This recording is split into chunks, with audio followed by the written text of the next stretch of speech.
Last week, I called my parents and invited them to dinner at my place. I just received my first big paycheck and wanted to celebrate this milestone by doing something special for them, a gesture to show my gratitude and love. After dinner, I planned on surprising them with tickets to a luxurious five-star resort, a fully paid 3-day getaway where they wouldn't have to spend a single penny. I wanted the three of us to relax and enjoy ourselves. This was a token of everything I've worked toward. It was my way of saying, I've made it, and I want to share this moment with you. When my parents came over for dinner, I was excited to show them my home and share more about my work. But from the moment they stepped inside, their attitude towards me made it clear they weren't impressed. First, they looked suspiciously around the apartment and kept asking if I really lived here. Then, once I convinced them that this was really my place, my dad wandered around like a detective, opening drawers, checking behind furniture, and even peeking under the sink. He repeatedly asked if I had hidden drugs somewhere, as if he couldn't believe that I was truly clean now that I was living on my own with no supervision. For context, I am the black sheep of my family. I am the child who made the grave mistake of getting involved with drugs during my high school years. This choice led to a dark and painful chapter in my life where I had to attend a treatment center to recover. I recognize now how much anguish and heartache I caused my parents during this time. They've told me on several occasions how my actions brought shame to the family's reputation back then. While hearing those words stings, I understand why they felt that way. One of the most shameful things I've done, and something I deeply regret, was stealing from my own mother just to buy more drugs. That betrayal of trust still weighs heavily on me, and if I could go back in time, I would give anything to stop myself from behaving that way. I fully accept responsibility for the choices I made and the pain I caused to my parents during those difficult years. However, I had worked very, very hard to turn my life around. Did my dad truly think so little of me that I would still use drugs even after I had repeatedly assured him and Mom that I had left those habits behind? Even at the dinner table when I brought up my first paycheck and told them how proud I felt about my new job, my mom undercut the moment with a cruel joke. She said, "More money means more drugs for you, doesn't it?" My dad found this hilarious and started laughing along with her. I sat there, humiliated and hurt, trying to process what more I could say to make them believe me. I asked them outright why they kept bringing up my past and why they couldn't let it go and just see me for who I am now. My dad didn't hesitate to respond and said, "People never change. No matter how shiny your job is or how much money you make, you're still an addict in my eyes."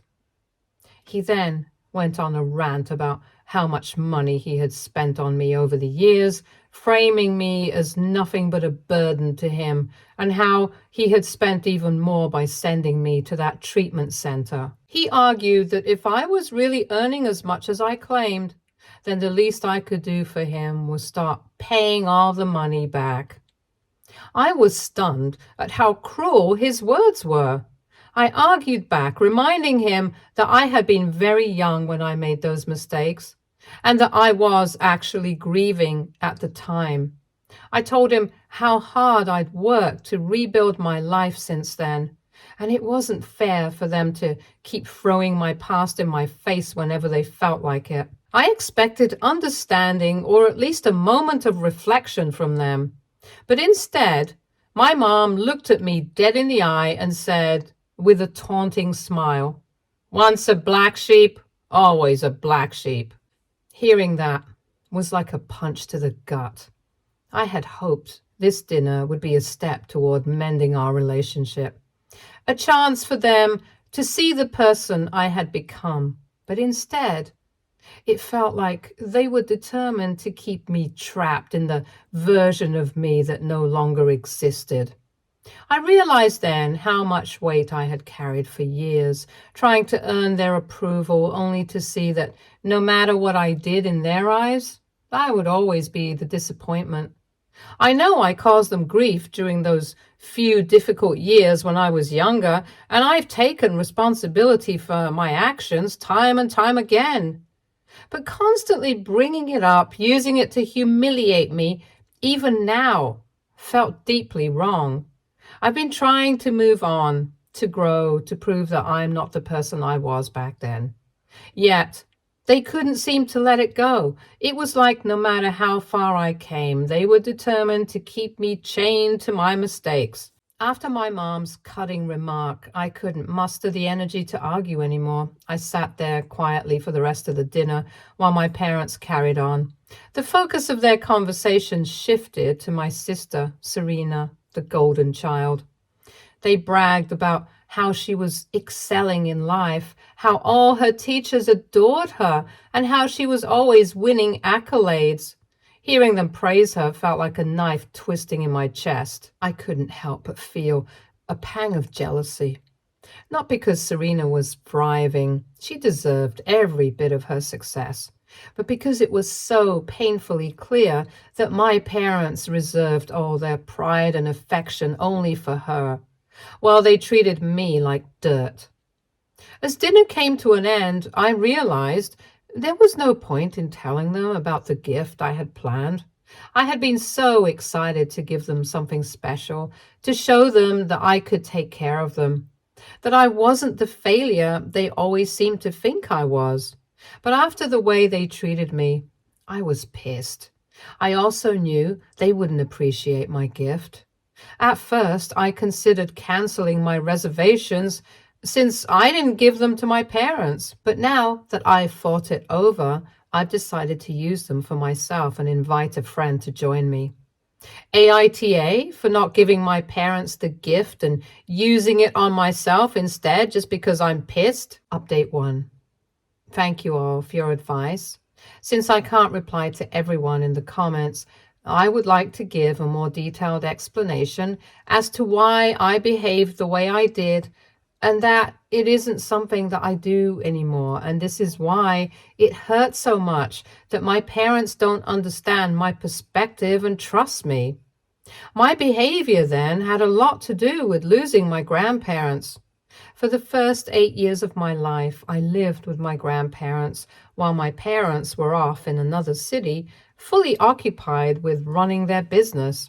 My grandparents were my whole world during that time. I obviously knew who my parents were, but I rarely got to see them. My dad was always busy with work and didn't have the time and the resources to visit often. Hence, I grew up with phone calls and brief check-ins rather than the actual presence of my actual parents. My grandparents, who I lovingly called Nana and Pops, were more like my parents than my biological ones ever were during those years. They were my guides, my caretakers, and my source of love and stability.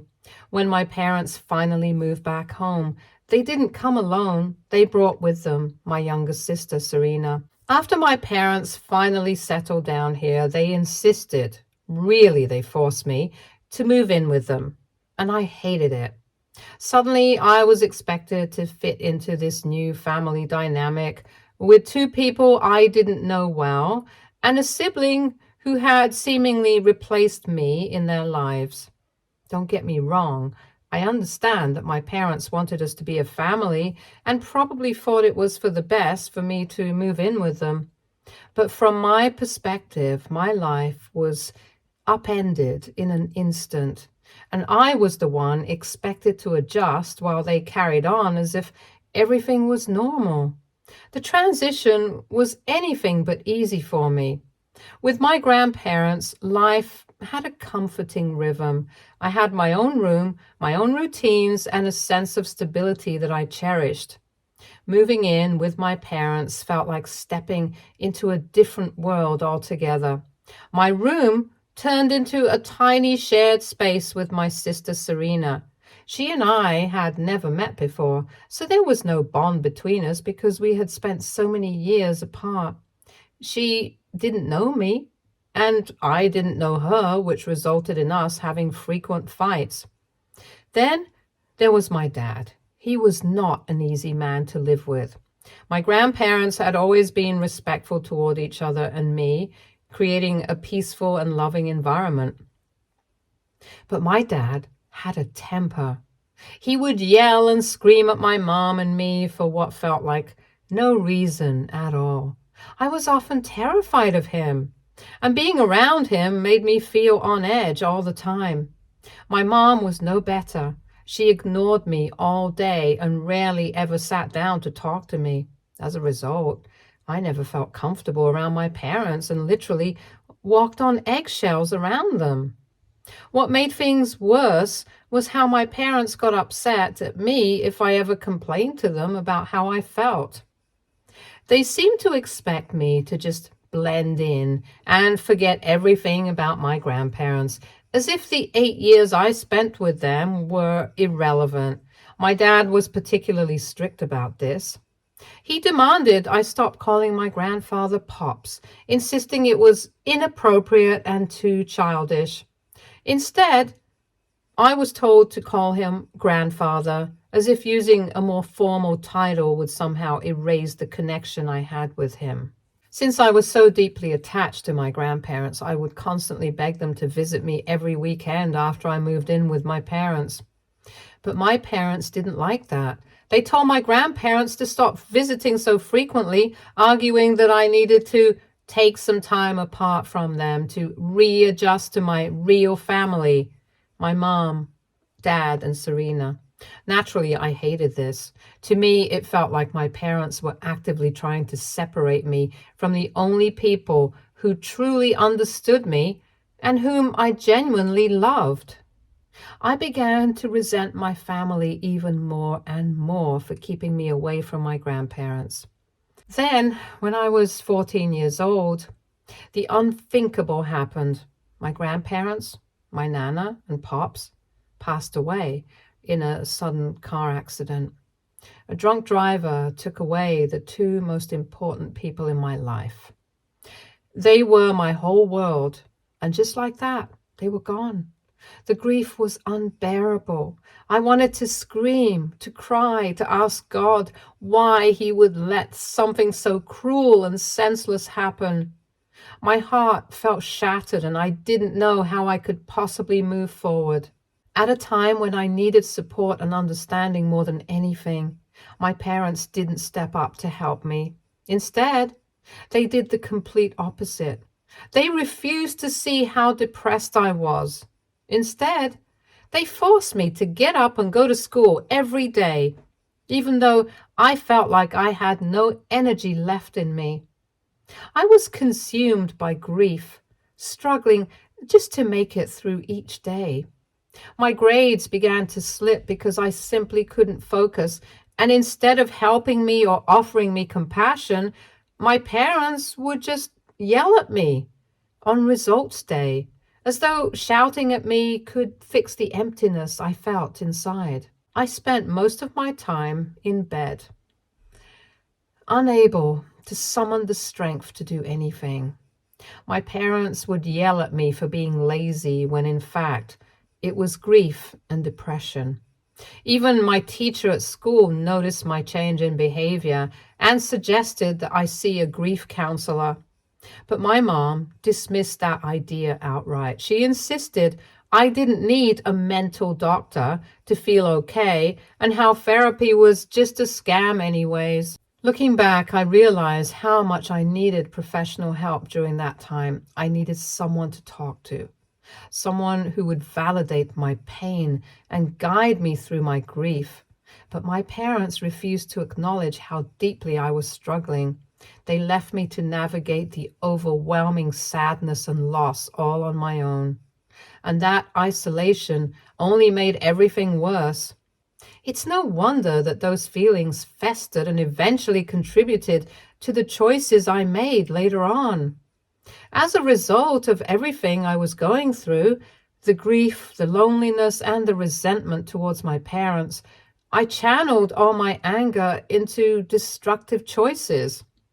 I started hanging out with the wrong crowd at school, and they eventually introduced me to drugs. At the time, I thought it was an escape, a way to cope with everything I was feeling. Deep down, though, I knew it was wrong. I shouldn't have gone down that path, but I desperately wished I had someone, just one person, who could sit down with me, talk to me on my level, and help me make sense of my pain. That never happened. When things spiraled further out of control, when I started drinking, doing drugs, and even stealing from my mom, my dad reached his breaking point. One day, after catching me high, he slapped me across the face and called me an embarrassment. The very next day, he sent me to a treatment center. At the time, I resented him for it, but looking back, it might have been the best thing he ever did for me. I spent a month at the center, and surprisingly, I didn't hate it. For the first time in a long while, I had a space where I could truly open up, talk about my feelings, and have people actually listen to me without judgment. The experience changed me. When I came out of the treatment center, I felt like a new person. I was able to focus better in school, and eventually I went on to study at a good college. I started building a life for myself, moving away from the person I had been during those difficult years. However, despite all my progress and the ways I turned my life around, my parents never let me forget my dumb mistakes. Not a single day passed without them reminding me of how I had embarrassed the family by using drugs and drinking alcohol. My dad, especially, would bring it up constantly. He told me more than once that if I hadn't been his oldest child, he would have thrown me out on the streets without hesitation. My mom wasn't much better. She would constantly threaten to cut me off permanently if I ever dared to use drugs or alcohol again. Those words hurt. Even though I worked hard to redeem myself, it felt like they saw me only as a failure, as the kid who had disappointed them. I understand their frustration and hurt, but I wish they had been able to see the person I was trying to become, instead of constantly reminding me of the person I used to be. It's a pain I still carry with me as an adult. If you're wondering whether or not I ever apologized to my parents, I did. However, no matter how many times I said sorry or showed my parents that I had grown and changed over the years, their views of me never really shifted. Even when it came time for college, my dad refused to pay for my college tuition, claiming it would be a waste of money to spend it on a druggie like me. His refusal was despite the fact that he had the means to afford it. I begged him a lot, but he was unrelenting, and in the end, I had no choice but to take out student loans just to fund my education. Despite all of that, I never allowed myself to hold any bitterness or blame towards my parents. Yes, they could have handled things differently, but I made my own choices. It was my decision to start using drugs, and I own that mistake.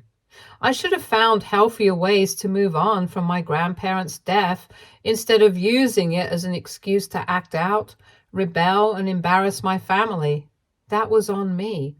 Over the years, I have done my best to ask for forgiveness from my parents, hoping that they would finally move on from my past, but they never did. Also, to those who are asking why I ever wanted to gift my parents something like this in the first place when I already knew the way they behaved with me. Actually, 3 months ago, I graduated from college. This felt like a milestone, a personal victory in so many ways, since I did this all on my own without my parents' help. And last month, I finally landed a position at a good firm, a job I had worked hard to secure after weeks of brutal interviews. When I received my first paycheck earlier this month, I couldn't hold back my tears. I couldn't believe that I had finally made it. After everything I've been through, after all the setbacks and mistakes, I was finally earning my own money. And it was more than I'd ever imagined. At that moment, my thoughts turned to my grandparents. I knew in my heart that if they were alive, they would have been proud of me, showering me with the love and support they always gave so freely.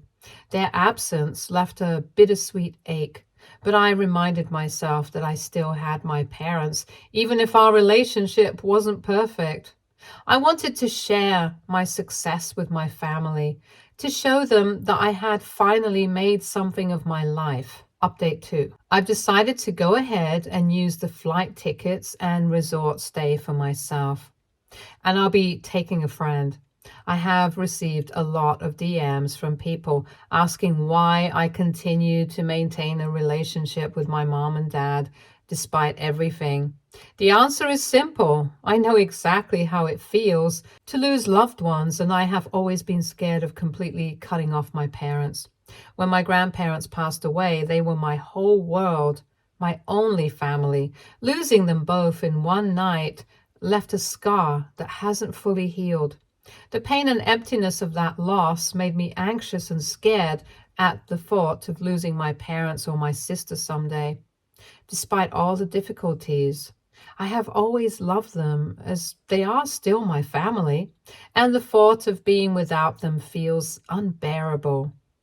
That said, I also understand that love for family doesn't mean I have to accept being treated poorly. My parents' actions have repeatedly hurt me, and I know it's not healthy to let them continue without addressing it. So, if they continue to treat me poorly, then I will cut them off. However, for the time being, I will establish some boundaries from them. I also want to clarify something about my sister Serena. No, I don't hate her. It's true that she is my parents' golden child, and they've always treated her much better than me. This isn't some secret. It's obvious to anyone who knows us. My parents bonded with her from the moment she was born, while I was sent to live with my grandparents ever since I was young. As a result, both of our childhoods were very different, and that ultimately shaped our relationship with our parents. But despite all of this, Serena and I have an okay relationship. She respects me as her older sister, and now that we are older, we rarely fight. In fact, she sometimes feels bad about how our parents treat me compared to her, and sometimes even stands up for me. I appreciate her empathy, and I've never held her responsible for our parents' actions. It's not Serena's fault that our parents favor her or that they've treated me the way they have. Serena didn't ask to be the golden child, just like I didn't choose to be the black sheep of this family. Update 3. It's been a while since my last update. I had such a wonderful time with my friend at the resort.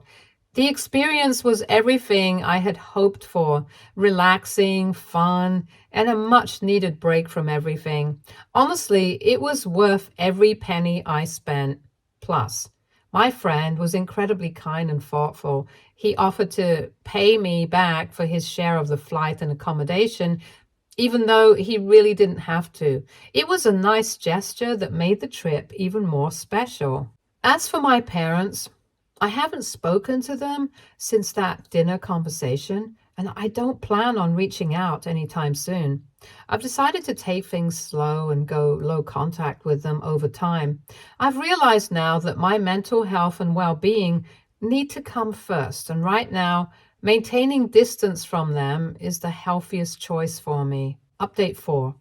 This week, I decided to update my Facebook profile picture after a long time. I also posted a few photos from my recent stay at the luxury resort, the same one I had originally planned to gift to my parents. It felt nice to share those moments, and the pictures captured how relaxed and happy I felt. Shortly after posting, my sister Serena, who is on my friends list, messaged me. She told me I looked so relaxed and beautiful in the photos and said the resort looked amazing. Her enthusiasm made me smile. She even begged me to take her along the next time I went on a staycation. However, I think Serena must have forwarded some of the photos to my parents, or at least someone did, because a few hours later, my phone started buzzing nonstop. I saw that I had a missed call from my dad and several messages from my mom asking me to call them back urgently. Concerned that it might be an emergency, I returned my mom's call. To my surprise, there was no emergency. Instead, she wanted to talk about the photos from my vacation. She said she had seen all the pictures and then, without wasting a beat, demanded to know how I could afford to stay at such a luxury resort like that. There was an accusatory edge to her tone, like she couldn't believe I had earned this experience on my own. She asked if my company had somehow arranged the stay for me, implying that I couldn't possibly have paid for it myself. It caught me off guard. I couldn't believe the audacity of my mom. I scoffed and told her as plainly as I could that I was earning quite well for myself, so I had booked this stay for myself as I needed a well-deserved break. Hearing this, my mom seemed surprised and asked me casually what my salary was. Without thinking, I told her. Hearing this, she was quiet for a moment, probably stunned by the fact that I was actually doing so well. But then, instead of congratulating me or showing any kind of pride in my accomplishment, she immediately asked why I hadn't booked tickets for her, Dad, and Serena to join me too if I was really earning so well. I was taken aback by her sheer nerve. I pointed out to her how the last time we met she had called me the black sheep of the family and dismissed my feelings, and now, just like that, she expected me to spend my hard-earned money on them, to take a vacation together? Her response was that I was being selfish for not using my money on them, and that I was ungrateful for enjoying a vacation all on my own when they had done so much for me over the years. She reminded me again how she and Dad had sacrificed so much, and even told me that had my grandparents been alive, they would have expected me to be a better human being. Her words stung. I sighed deeply, trying to stay calm, but I had heard enough of this. I told her that yes, she was right. I had no choice but to be selfish now. I was tired of letting them treat me like trash all these years. Now, I was going to be selfish by earning well and spending it on myself because I deserved to be taken care of. I no longer wanted to be dragged back into their emotional manipulation. Just to annoy her even more, I admitted then that I had originally reserved that luxury stay for her and Dad, but after the way they disrespected me during dinner, I decided to use the gift for myself instead. Mom, clearly upset, said I should have given them the reservations anyway, since they were the parents and deserved to be pampered. She tried to guilt trip me by saying that she rarely gets to enjoy anything nice for herself, and that I was inconsiderate by keeping this from them. She then had the audacity to ask if I could book another stay just for her and Dad. I calmly replied, maybe next time, show me some respect and I'll think about it. My response only made her angrier. Before she could say anything more, I told her that she and Dad could keep bad-mouthing me if they wanted, but I was done listening to it. I had apologized over and over, and if they hadn't accepted it by now, they couldn't expect me to keep begging for forgiveness forever. They needed to leave the past behind if they wanted a relationship with me. Otherwise, I was done. I then ended the call, blocking both her and my dad in anger so they couldn't contact me anymore. I was so done with the toxic patterns, the constant blame game, and the way they treated me. I had spent years trying to meet their expectations, trying to prove myself, and it had gotten me nowhere but hurt and resentment. I couldn't keep sacrificing my peace just to keep them in my life. If that meant cutting them out completely, then so be it. I was done being treated this way. Update 5. It's been a month since I last updated anything here. My sister was the one who sent those pictures to my parents. She apologized to me several times for it and explained that she was just proud of me and never intended to start any kind of fight. I believe her. She's assured me that she won't do anything like that again, and I trust her. Generally, my sister hasn't always had good intentions, and she genuinely supports me. I know she would never try to hurt me on purpose, so I believe her. Even with this blow up with our parents, Serena agrees with me that cutting them off was the right thing to do. She understands that they've been hurting me for far too long and that it's not healthy for me to keep allowing them to treat me this way. She's been very empathetic about the whole situation. Recently, my parents have been begging her to talk to me so I can unblock them on my phone. They have been insisting that they can fix things between us. Apparently, I'm now their favorite daughter, and they are constantly urging Serena to ask me to forgive them. Apparently, after my last conversation with my mom, where I revealed to her my salary, my parents have gone around to relatives bragging about my paycheck and the company I work for, trying to paint themselves as proud parents. It's like all of a sudden they've realized I am their child, but only because I'm doing well now. It's frustrating because their sudden change of heart feels insincere. It's as if they only value me now because they can brag about me to others, not because they genuinely care about me or my well-being. It really makes me question if money is the only thing that matters to them. Clearly, I'm no longer the drug-addicted child they once saw me as. Now, all of a sudden, I'm someone they consider respectable. It's hurtful and eye-opening. So no matter what, I'm not turning back. I'm not going to buy their love or respect with my money. That's not how love should work, and it's definitely not how I want to be treated. Their toxic behavior has caused me enough pain, and I finally realized that I don't need to tolerate it anymore. So, moving forward, I've made up my mind. I'm staying no contact with them. Stay tuned for more stories from Argo Relationships.